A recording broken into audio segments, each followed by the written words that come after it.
Hi friends, Spring Boot application logging different levels of logging from trace, debug, info, warning, error. இந்த மாதிரி multiple levels இருக்கு. இந்த ஒரு லெவலுக்குள்ள importance என்ன அப்படின்றத பார்த்துடலாம். ஃபர்ஸ்ட் trace log அப்படின்றது. இந்த trace log எதுக்காக யூஸ் பண்ணுவோம்னா ரொம்ப detailed logging every line of logging use பண்றது trace log யூஸ் பண்ணுவோம். அந்த அதர் ஹேண்ட் பாத்தீங்க அப்படின்னா debug log. இந்த debug log எதுக்காக யூஸ் பண்ணுவோம் அப்படின்னா நம்ம லோக்கல் டீபக்கிங் அதே போல இப்ப டெஸ்டிங் ரீஜன்ல டீபக் பண்றதுக்காக யூஸ் பண்ணுவோம். இந்த debug logல நம்ம மோர் இன்ஃபர்மேஷன்ஸ் நம்ம லாக் பண்ணிக்கலாம். லைக் நம்ம பேலோட் அந்த மாதிரி டீடைல் இன்ஃபர்மேஷன் நம்ம எனேபிள் பண்ணிக்கலாம். பட் இதை ப்ரொடக்ஷன்ல எனேபிள் பண்ணிடக்கூடாது. எனேபிள் பண்ணோம்னா சென்சிட்டிவ் டேட்டா டிஸ்க்ளோஸ் ஆயிரும். அது மட்டும் இல்லாம அப்ளிகேஷன் லாக் சீக்கிரமா fill பண்ணிரும்.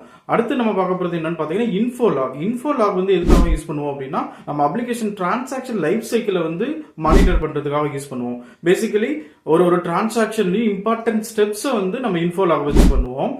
Like user created, user updated successfully, இந்த மாதிரி இம்பார்ட்டன்ட் ஸ்டெப்ஸ் இன்ஃபோ வச்சு மானிட்டர் பண்ணுவோம். இது எதுக்காக யூஸ் ஆகும் அப்படின்னா ஒரு ப்ரொடக்ஷன் ஒரு இஷ்யூ வருது அப்படின்னா எந்த அப்ளிகேஷன் எந்த மைக்ரோ சர்வீசஸ்ல எக்ஸாக்டா ஸ்டக் ஆயிருக்கு அப்படின்றத இன்ஃபோ லாக் வச்சு கண்டுபிடிச்சிடலாம். அடுத்து நம்ம பார்க்க போறது பாத்தீங்கன்னா வார்னிங் லாக். வார்னிங் லாக் உங்களுக்கு பேர் வச்சு தெரிஞ்சிருக்கும். இது எந்த மாதிரி சினாரியோல யூஸ் பண்ணுவோம் அப்படின்னு பாத்தீங்கன்னா இப்போ ஒரு டேட்டாபேஸ்ல நம்ம ஒரு ரெக்கார்டை அப்டேட் பண்ண ட்ரை பண்றோம். அந்த ரெக்கார்டு இல்ல அப்படின்ற சினாரியோல நம்ம இந்த அப்ளிகேஷன் டீம் வார்ன் பண்றதுக்கான லாக் தான் இந்த வார்னிங் லாக்.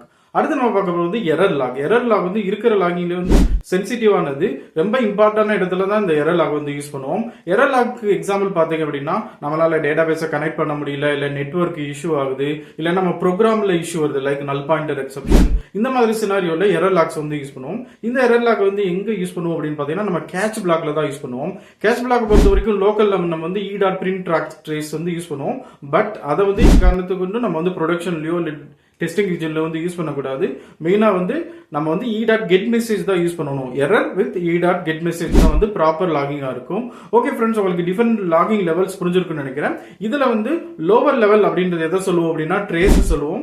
ஹையர் லெவல் அப்படின்றது எதை சொல்லுவோம்னா எரர் தான் சொல்லுவோம்.